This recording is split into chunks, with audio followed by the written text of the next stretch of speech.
Right guys, a few bits of really exciting news. So those of you who have followed me for a little while will know that I've had a colony of bees down about an hour away with a beekeeping association where I joined up and originally did my beekeeping course, my beginner's beekeeping course. That was about 18 months ago, almost 2 years ago now. And I specifically signed up with them, even though they weren't the closest, because they were the course I could sign up with in the summer and do the course through the winter. And then part of the course, I would get a colony of bees that would come home with me in the spring. The pandemic happened, so the course got put on hold halfway through. The association managed to work it so that we could kind of finish the course and get to the point where we were all ready to bring our bees home. And then we had bee lockdown. After human lockdown, there was a case of what's called European foul brood, which is a notifiable bee disease at the apiary, or actually near the apiary. So they went into lockdown. Then they found a case at the apiary, so the lockdown was extended. Then winter came, and basically there's no way to check if you've got it at that point, because the queen's not laying brood, not laying eggs, so there was no brood to kind of inspect. Anyway, the bee warden, there's a term that's escaping me, but the bee inspector, there you go, the bee inspector came now that the weather's warmed up. She came this week and we've got the green light, got the all clear, and I can finally bring my colony of bees home. So during all that, as you've probably seen, I brought a colony of bees home that we liberated from a roof, and they're doing really well. But my original set of bees are coming home tonight. So the sun is on its way down over there, and it will set in about 45 minutes. So we'll get there just at sunset, and then we'll load our bees up. I'll talk you through it all. So yeah, very, very exciting times. So I will speak to you in a couple of seconds for you, but for me it will be in about an hour.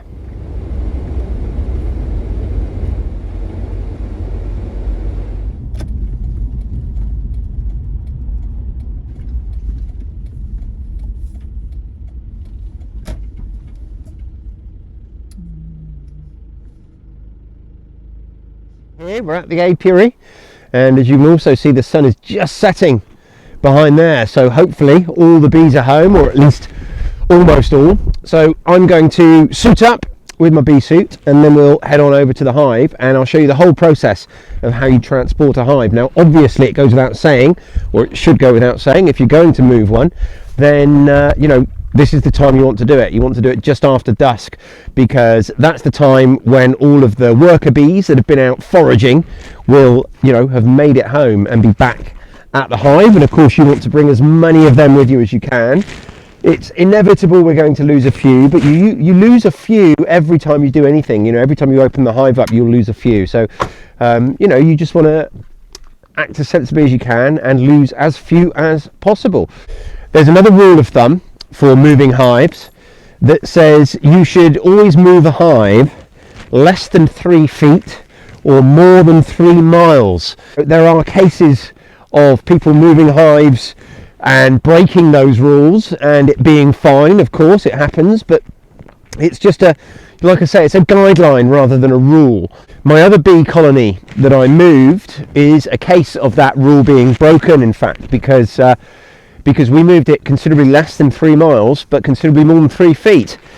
And the thinking is, if you do that, you run the risk of your bees abandoning their hive and trying to go back to their old location when they go out foraging, your worker bees. I don't know what the right term is, whether you'd say they forget where their new hive is, or whether they just, through habit, go back to where they used to be, But like I say, these are guidelines rather than rules. But on this occasion, I don't need to worry too much, because we're certainly going to be moving them more than 3 miles.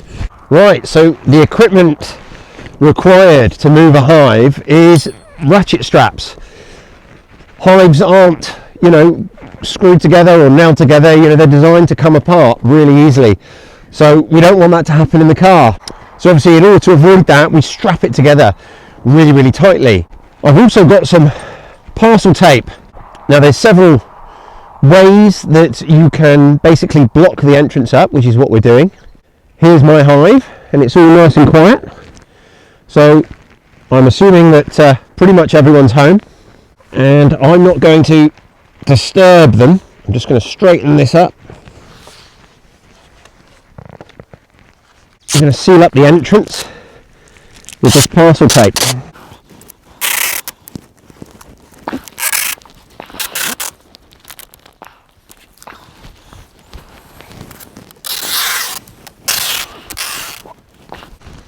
Now all hives have lots of built-in ventilation, so we don't need to worry about that.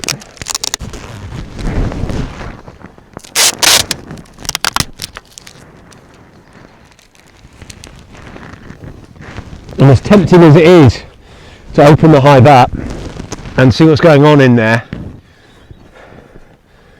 at this point really no good can come of it. All that we do is agitate things. So next thing we're going to do is use these ratchet straps to tighten everything up.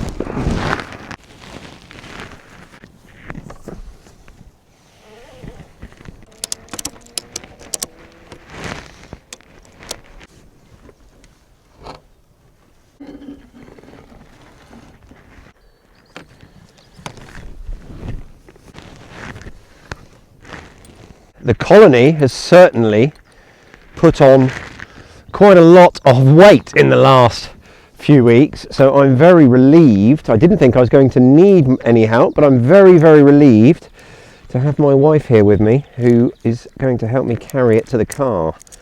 At least that's the plan.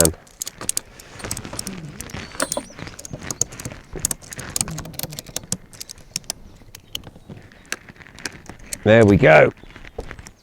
That is one very, very secure hive, and I'll just tie all this loose stuff into a nice bow so that we don't trip on it. This is the entrance, all sealed up, and obviously we've got these really, quite heavy duty straps now under tension, holding it all in place.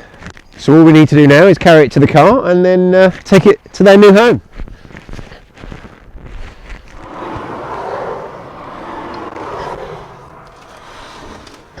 Okay.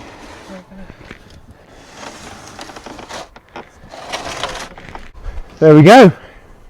Yay! Getting my bees home, finally. So I'm going to keep my suit on because when we get back I will put them in on their new stand at the apiary, and at my apiary, and that's what you call somewhere the bees live, and yeah, we'll put them on their new stand, and then I'll open their door again.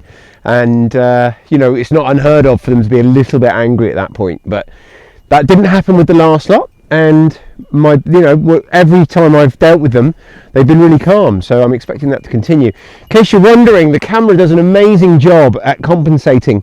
So I can see on the screen there that looks like a beautiful sunset, but I can assure you the sun is down over the horizon there, and but it is still beautiful. So here we are at home, and it's obviously dark. My wife, bless her, is holding a torch for us. So I'm going to take off the ratchet straps. Take these off first, and then now I'm going to put my suit on again, even though I'm fairly confident it's not necessary. But sooner safe than sorry. I'm just going to quickly suit up and then release them. I don't think we'll see anything until tomorrow, but I'll definitely be coming back up tomorrow and show you guys what I hope will be some activity.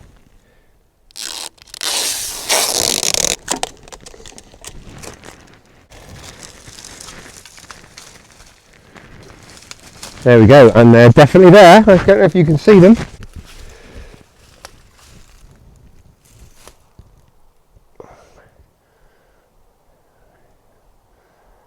Obviously their home's been moved, so even though it's dark and they'd normally be tucked up in bed, they're coming out to check out what all the commotion was about, what all that movement was about, and check they're safe. But they certainly are, and there they are, my two hives. My two hives. That sounds great, doesn't it? So there you go. So thanks for watching, and make sure you're subscribed, make sure you like this video, all that good stuff. And in the next video, we'll be hopefully showing you them super active tomorrow in what's going to be a glorious day. Thanks for watching, guys. Speak to you soon.